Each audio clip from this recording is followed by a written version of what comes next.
know grammar rules, I know vocabulary, I have a good amount of vocabulary, I know sentence structures, I know everything, now I can speak English fluently. But it is not happening. See, very often I get these comments that, ma'am, I know grammar, I have vocabulary, but I'm unable to speak English. Now, why does it happen? See, many individuals find themselves struggling despite having good grammar, vocabulary, and pronunciation. Now, why? Why does it happen? Let me tell you the reason. The reason lies in the misconception that merely learning any language will ease your work. No, it's not going to be. It will not help you. Merely learning any language will not help you to speak English fluently. You have to practice for it. Practice is the key to unlock the doors to fluency. See, I agree that learning is undoubtedly the foundation of language acquisition.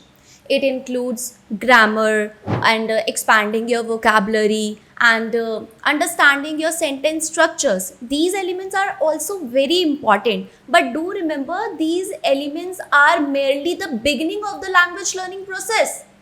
It's not the end, it's only the beginning of the language learning process. ये सब सीखने के बाद you have to practice, and सीखने के बाद नहीं, simultaneously you have to practice. Practice is the key. This will only open the doors to fluency. और कुछ भी नहीं कर सकता है. So practice is the active participation of what you have learned.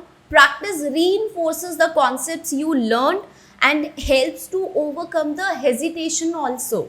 So please step out of your comfort zone and start speaking English. Start making mistakes. Please don't think कि मेरा मजाक उड़ाया जाएगा. They will make fun of me.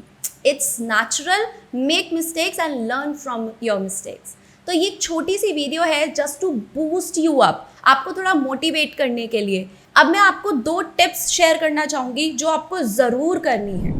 अब देखो guys, हम गलती क्या करते हैं जब हम बुक्स रीडिंग करते हैं. वी नो दिस कि बुक्स बहुत हेल्प करती है हमारी इंग्लिश को इम्प्रूव करने में. और हम क्या करते हैं, हम बुक रीड करते हैं, लेकिन कैसे रीडिंग करते हैं?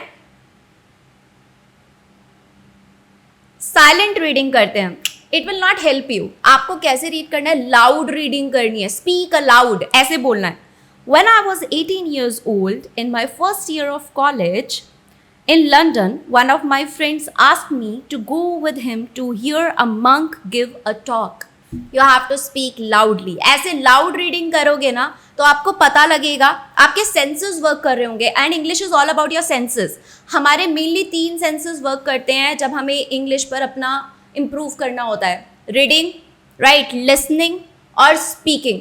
ये तीनों सेंसेस आपके रोज वर्क करने चाहिए, तभी आपकी इंग्लिश इंप्रूव होगी. राइटिंग भी है, लेकिन राइटिंग तो चलो वो बात की बात है, लेकिन आपको ये 3 चीज़ अपनी इंक्लूड करनी है और बहुत अच्छे से प्रैक्टिस करनी है. तो एक ये बहुत इंपॉर्टेंट है कि जब भी आप बोलें ना तो आप लाउड बोलें. जब भी आप रीडिंग करें ना तो आप बोल बोल कर रीड करें. ये सच में बहुत आपकी हेल्प करेगा. और सेकंड टिप मेरी हमेशा रहती है कि अपने आप से बात करें. Talk to yourself. Mirror के सामने खड़े हों, अपने आप को फेस करें एंड स्पीक अप.